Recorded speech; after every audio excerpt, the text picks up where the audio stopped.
Fala, povo lindo! Sou o pastor Arthur, pastor líder nas Igrejas do Amor. Seja muito bem-vindo ao meu canal do YouTube. Tenho certeza de que aqui você será muito abençoado através de cada ministração que vai ser trazida ao seu coração e vai derramar doses de fé, de esperança e de muito amor sobre sua vida e sua família. Então a pergunta que eu te faço é: você já é inscrito no meu canal? Se ainda não é, se inscreve, ativa o sininho, recebe as notificações e se prepare para crescer muito em Deus. Espero você aqui, Deus abençoe. Hoje, o Espírito Santo que está aqui vai nos confrontar em amor. E eu sei que você está ouvindo a voz dele. Eu sei que é ele que vai começar a te lembrar, expor, revelar situações ao seu coração que é Deus dizendo assim: ei, trata disso aqui, ó. E por que Deus quer fazer isso? Porque senão nós interrompemos um ciclo de vida que Deus quer que a gente viva. E se nós interrompermos esse ciclo de vida, a gente vai trazer morte para a nossa vida. E hoje eu quero falar de um homem que tinha tudo para ser livre. Um homem que tinha tudo para entrar na história. Um homem que recebeu uma grande promessa. Um homem que se tornou o primeiro rei de Israel. Mas ele escolheu viver aprisionado.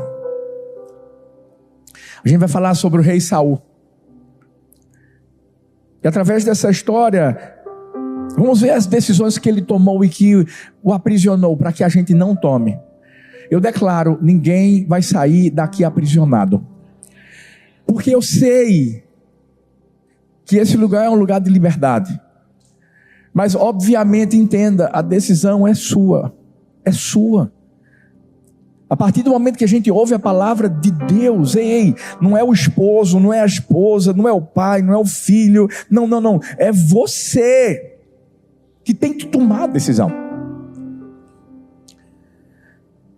Olha a decisão que infelizmente Saul tomou e trouxe aprisionamento para a sua vida. Pequenas racionalizações constroem prisões espirituais. Em 1 Samuel 15, 9, a Bíblia diz assim: Saul e o exército pouparam Agag, bem como o melhor das ovelhas, dos bois, dos bezerros gordos e dos cordeiros. Só destruíram o que era imprestável e inútil. Talvez você que não conheça bem a história por trás desse texto diga assim: pastor, mas Saul fez uma coisa boa, não? Poupando a vida de um homem, pegando o melhor das ovelhas, dos bois, dos bezerros. Pastor, ele só destruiu o que era imprestável e inútil. Mas peraí, vamos voltar. Deus trouxe um direcionamento para Saul. Os amalequitas, infelizmente, era um povo que se levantava bastante contra o povo de Israel, o povo de Deus. E aquele momento era um momento de juízo. Eles iriam colher o que eles tinham semeado. E a palavra que Deus trouxe a Saul, por meio do profeta Samuel, foi somente uma palavra: você vai destruir tudo. Você não vai ficar com nada, absolutamente nada. Ou seja, a ordem era absoluta. E o que é que Saul vai fazer? E isso é o que às vezes a gente faz. Ele filtrou a obediência. Ele racionalizou aquilo que ele iria fazer. Ou seja, ele pensou assim: gente, olha quantos animais lindos, fortes, robustos, eu vou guardar o melhor. Outra coisa, olha Agag, olha o rei. Deixa eu dizer, se eu um dia for pego, os outros reis vão ver que eu fui misericordioso, que eu não matei um rei que fazia algo ruim contra mim. Então, o que é que eu vou fazer? Eu vou meio que tomar uma decisão que vai me deixar bem na fita. Ele racionalizou. Você sabe o que é isso? É quando a gente tenta obedecer de forma seletiva. Você obedece no que é conveniente para você, mas você não faz 100% da vontade de Deus. Preste atenção no que John Owen disse. Aquele que perdoa um pecado que deveria matar está alimentando um inimigo que mais tarde o destruirá. Vou repetir. Aquele que perdoa um pecado que deveria matar está alimentando um inimigo que mais tarde o destruirá. Foi o que Saul fez. Racionalizou, achando que poderia guardar coisas boas, e ele vai justificar lá na frente, mostrando que ele só queria guardar o melhor para Deus. Ou seja, ele ainda trouxe uma desculpa espiritual. É como se ele tivesse usado a Bíblia para dizer assim: não, estou dando o melhor para Deus. Mas Deus nunca pediu sacrifício. Deus simplesmente pediu obediência. Gente, o que Deus quer de mim, de você, é obediência e ponto final. Todo argumento que a gente usa para tentar justificar uma desobediência é uma aliança, gente, que a gente faz com o diabo. É o diabo. E a gente meio que inverte as coisas, trazendo um significado diferente para as atitudes que a gente vai tomar. A gente vai chamar de prudência aquilo que é covardia, a gente chama de sabedoria aquilo que é medo disfarçado, a gente chama de propósito aquilo que é apenas apego ao controle. A gente quer mostrar que a gente gosta de ter o controle das coisas, porque parece que Deus vai errar se a gente tomar a decisão que Ele quer que a gente tome. E muitos dizem: pastor, é só um viciozinho de leve. Gosto de jogar. É um joguinho. Pastor, é só uma mentirinha. Só uma mentirinha. É só um relacionamentozinho, pastor. É só uma desculpa. É só hoje. É só uma atitude. É só um pensamento, pastor.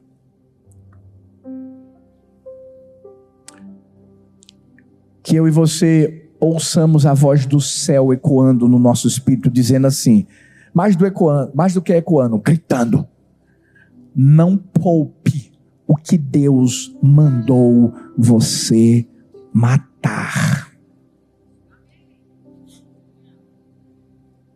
Não poupe o que Deus mandou você matar. Sabe qual é a pergunta que a gente tem que fazer hoje para nós mesmos? O que é que eu tenho protegido que Deus mandou eu destruir? Quais são as áreas da minha vida que ainda estão sob o controle da minha vontade, não da vontade de Deus?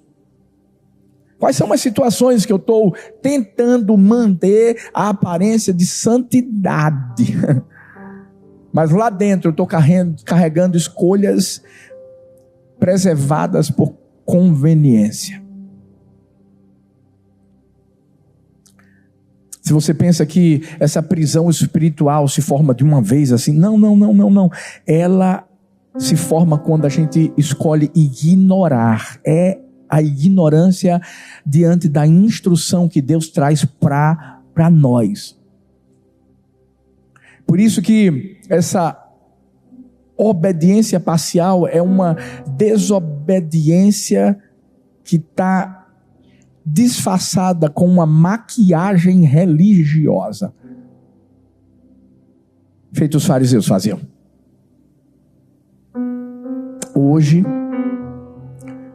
não é o dia de a gente ficar pensando, racionalizando em relação a atitudes e escolhas que a gente precisa tomar. Talvez você está aqui hoje e você tem frequentado a igreja, você tem ido para a célula, você ainda não tomou sua decisão ao lado de Jesus. E sabe o que acontece? Você fica racionalizando, dizendo assim, mas eu já estou indo para a igreja. Mas eu já participo de uma célula. Eu estou até bem entrosado com todo mundo. Mas eu ainda gosto de ter meus 5% de vida no mundo. 5% de vida no mundo é 100%. E aí você ouve a palavra, se emociona, canções lindas, mas é a canção que a gente acabou de entoar, gente. O que adianta se emocionar, mas continuar vazio por dentro? Não, escuta, hoje é o dia em que você tem que escolher sair dessa prisão. Aí você fica pensando, porque é isso que o diabo quer. Ele tenta levar a gente à racionalização. Quando Adão, Eva, quando o diabo chega para Eva, ele tenta fazer com que ela racionalizasse tudo a respeito da direção que Deus tinha dado. Não come desse fruto, dessa árvore do conhecimento do bem e do mal que está no meio do jardim. Ponto final. Deus só disse isso. Aí o diabo começa a dizer assim, não, ele disse que vai morrer. Bora, pensa comigo. E aí as concessões são feitas e os pecados são vividos como um animal de estimação. Deus não está chamando a gente para ficar pensando no que a gente quer ou não eliminar da nossa vida. Ele só quer que a gente obedeça. Segunda decisão, segunda escolha que levou à prisão de Saul, à destruição de uma vida. Pequenos desvios hoje geram ruínas amanhã. 1 Samuel 15, a partir do versículo 13 até o 15 diz: quando Samuel o encontrou, Saul disse: o Senhor o abençoe. Eu cumpri as ordens do Senhor. Samuel, porém, perguntou: então que balido de ovelhas é esse que eu ouço? Perceba, Saul não apenas desobedeceu, mas também mentiu. Ele tentou trazer uma justificação, porque ele mesmo acreditava nas suas desculpas. É como se ele tentasse falar para Deus que ele fez uma coisa boa porque foi para ele, foi para Deus, e na verdade não estava sendo para Deus, estava sendo para ele. O pensamento aqui de Saul não era agradar a Deus, mas agradar a si mesmo e agradar ao povo. Sabe por quê? A evidência da desobediência ainda fazia barulho. Quando ele chega para dizer para Samuel: está vendo? Cumpri a ordem do Senhor. Em vez dele se arrepender, ele tentou espiritualizar o seu erro, a sua rebelião, dizendo que tudo seria usado como sacrifício para o Senhor. Isso é um ciclo, gente. Olha para mim. Isso é um ciclo. O ciclo da estagnação é assim. Você ouve a voz de Deus, mas você responde com ajuste. No ciclo da estagnação, você recebe uma direção clara da parte de Deus, mas você responde com adaptação. Adão e Eva, depois que eles erraram, eles tentaram se esconder. Eles colheram folhas de figueira. Ou seja, não seguiram uma direção e tentaram se adaptar ao erro. Ocultar a verdade. Mas entenda uma coisa. Não tem como escondermos de Deus algo que para ele já estava totalmente à luz, às claras, há muito tempo. A gente está tendo uma série de mensagens sensacional, e se você ainda não participou de nenhuma quarta-feira, participe ou assista as mensagens que foram pregadas. Já falamos sobre a mentira e falamos sobre a inveja. A primeira foi sobre a mentira, e eu estava pregando aqui, e a gente ouviu a história de quem? De Ananias e Safira, que achavam que a sua escolha não seria revelada, a mentira não seria exposta. Eles destruíram sua própria vida, trazendo morte. Por quê? Porque pequenos desvios podem nos levar a colapsos trágicos, se não houver arrependimento. Os sonhos da desobediência serão evidentes e ouvidos primeiro por Deus e depois pelos outros. Às vezes é uma mensagem não respondida que você sabe que precisa encerrar. Às vezes é um pedido de perdão que você está adiando há muito tempo. E Deus está dizendo, vai lá.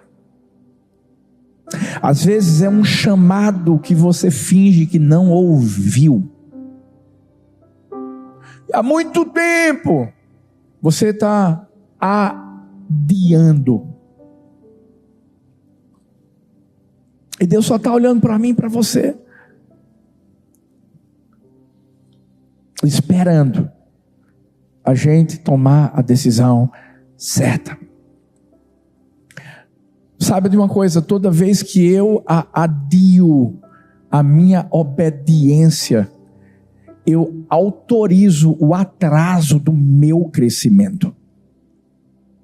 Toda vez que eu sei o que eu tenho que fazer, e eu estou dizendo, depois Deus, depois Deus, depois Deus, ou eu me eximo de simplesmente obedecer de forma plena, total, eu estou perdendo com isso.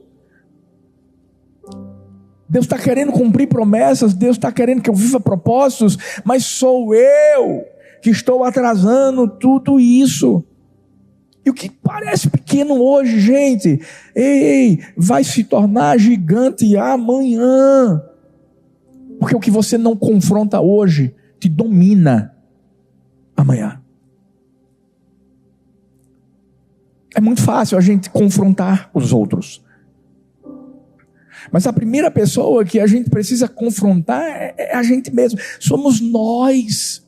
A gente precisa se ver no espelho e dizer, Deus, o que é que precisa ser mudado?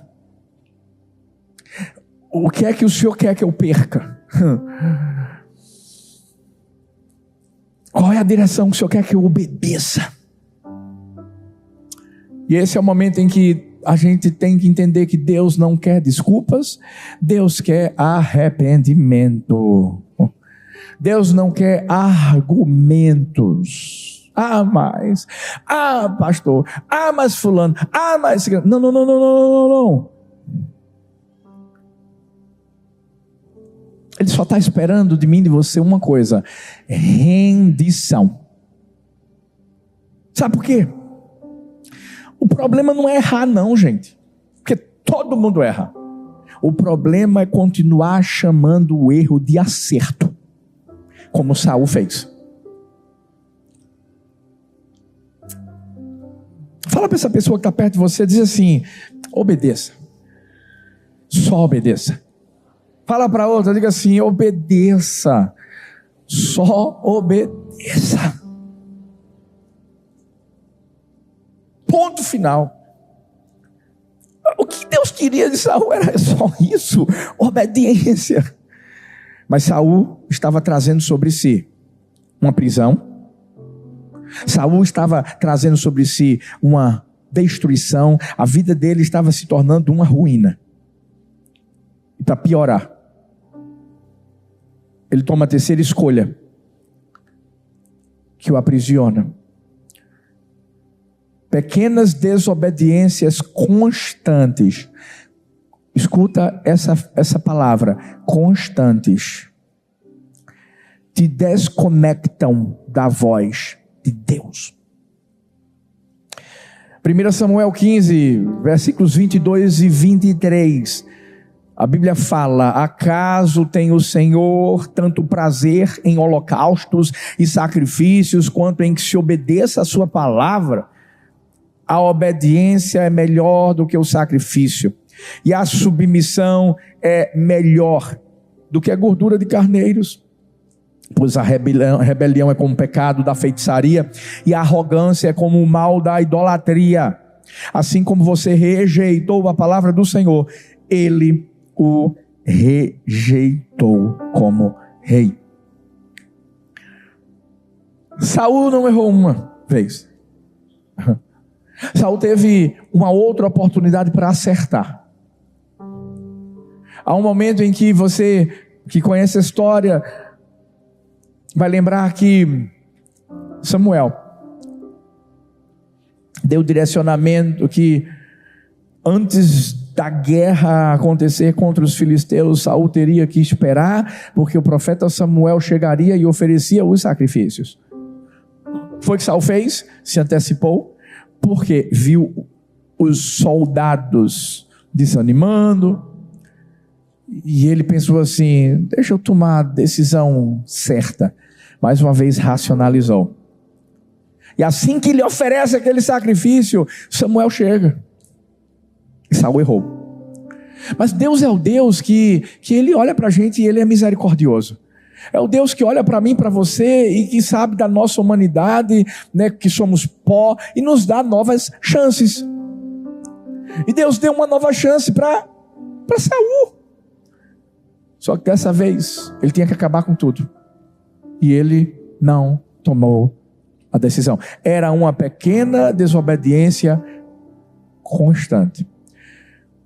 Escuta o que eu vou te dizer: Deus é o Deus que nos perdoa e quer nos perdoar sempre. Mas a partir do momento que a gente começa a pensar apenas dessa forma e começa a errar repetidamente, aí se coloca diante de Deus e Deus me perdoa. Deus me perdoa. Deus me perdoa. Você sabe o que é que acontece? Vai ter uma hora, porque é o que acontece. Vai ter uma hora em que aquele seu erro se torna algo comum, em que você perde a sensibilidade espiritual, em que você não consegue mais ouvir a voz do Espírito dizendo assim: você errou. E aí a pessoa faz o erro como se fosse um acerto.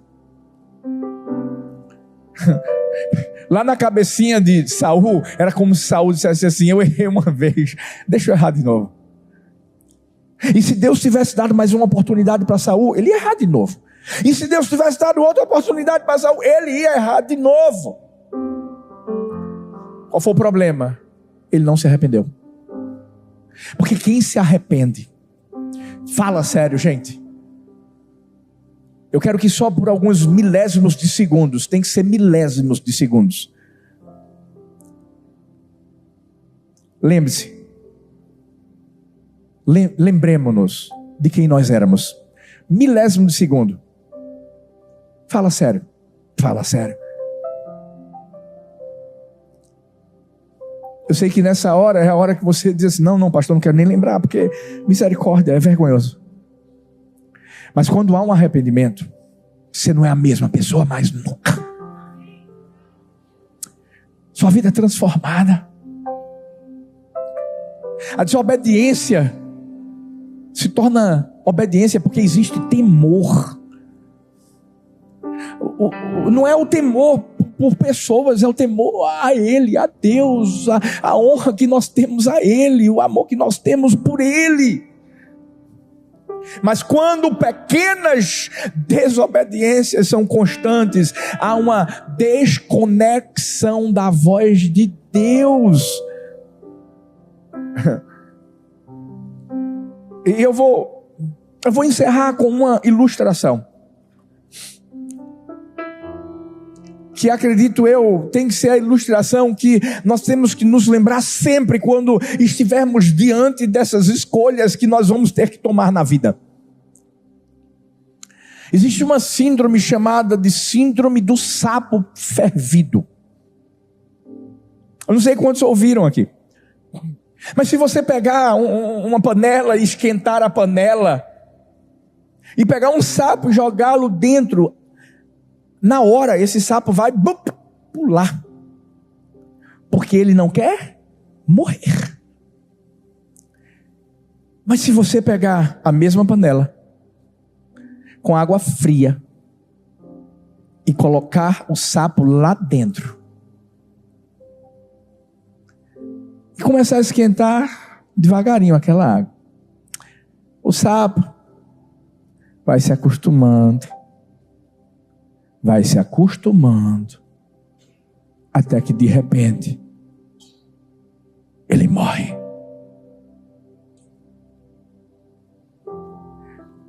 É isso que o diabo tenta fazer comigo e com você. Se eu tivesse que dar uma direção para mim, para você hoje, a direção seria: ei, saia da panela. Saia dessa vida. Saia do engano. Saia dessa prisão pecaminosa.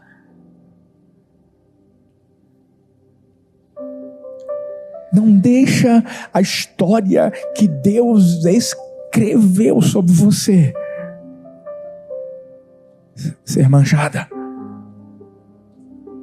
Não deixe o propósito que Deus tem para a sua vida ser destruído. O que é que aconteceu com Saul, pastor? O texto que a gente leu já falou tudo. Deus o rejeitou como rei. Mas a pior coisa não é essa, não. Sabe qual é? É que se nós escolhermos o pecado, ele vai nos matar. Porque o salário do pecado é a morte. E a única solução, lembra que eu disse que ia dar? É o arrependimento. O próximo rei depois de Saul se chama Davi. Eu não disse que todo mundo erra? Erra. E Saul também vacilou, pisou na bola, errou, pecou. E você que conhece a história, inclusive está tendo uma série hoje em dia, House of David, Casa de Davi. Mas tem um momento em que um profeta chamado Natan, depois de Davi ter adulterado, depois de Davi ter mandado de forma literal matar Urias, colocando ele na frente da batalha. O profeta Natã o confronta. Porque lá no coração de Davi é como se fosse o mesmo erro de Saul. É pequenininho, é um pequenininho. E quando o profeta Natã o confronta, automaticamente Davi se arrepende. Ele diz: eu pequei. Eu pequei contra Deus. Eu fiz o que era mal aos olhos de Deus. Mas Deus viu o arrependimento. A minha oração hoje é que Deus olhe para mim, olhe para você, e não só hoje, seja amanhã, depois de amanhã, qualquer dia, Ele sempre veja arrependimento. Sabe por quê? Com o arrependimento, quando a Bíblia diz em Tiago 4:8, aproximem-se de Deus e Ele se aproximará de vocês. Só tem uma coisa que nos distancia da presença de Deus, é o pecado, e é quando nós vivemos nele. Mas quando nós o abandonamos, o deixamos de lado, quando nós nos arrependemos e reconhecemos que precisamos do Senhor, Ele se aproxima de nós. Foi o que Deus fez com Davi, dizendo: você continua sendo um homem segundo o meu coração. Fica de pé no seu lugar, porque eu sei que você escolheu liberdade. Eu sei que você escolheu viver uma vida perto de Deus. E essa sua decisão vai trazer bênção para você. Espírito Santo, obrigado pela tua presença nesse lugar. Nós sabemos que o Senhor nos trouxe para que pudesse ser uma manhã de conserto, para que pudesse ser uma manhã de transformação, de restauração, uma manhã onde o Senhor olha para o nosso coração e o Senhor quer que a gente se arrependa. Talvez é o perdão que precisa ser dado, ou não só dado, mas ao mesmo tempo aceito. Talvez, Senhor, é um vício, talvez é um relacionamento, talvez é uma atitude, uma mentira, uma desonestidade. Mas Deus, hoje vem tocar no nosso coração, no coração de quem está aqui, no coração de quem está nos acompanhando pelo campus online e nos mude. Faz como o Senhor fez com aquela mulher, a mulher adúltera. Faz como o Senhor fez com ela. Eu sei que não é o desejo do Senhor que pedras sejam jogadas sobre nós. O Senhor tem uma nova história para escrever na nossa vida. E hoje, Deus, toca-nos, muda-nos, Pai. Que o teu amor venha nos alcançar nessa manhã, que possamos reconhecer essa verdade sendo transformados, e que essa canção que nós vamos entoar agora seja a canção da nossa alma, entendendo o teu amor por nós, entendendo que o Senhor apenas deseja que deixemos de lado o pecado, deixemos de lado a vida velha e possamos ser transformados. Nós não somos mais escravos do medo, nós somos filhos do teu amor.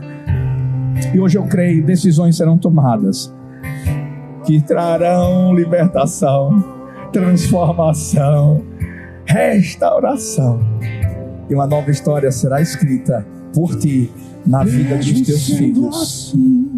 Nós oramos nesse nome lindo. Amém. Amém.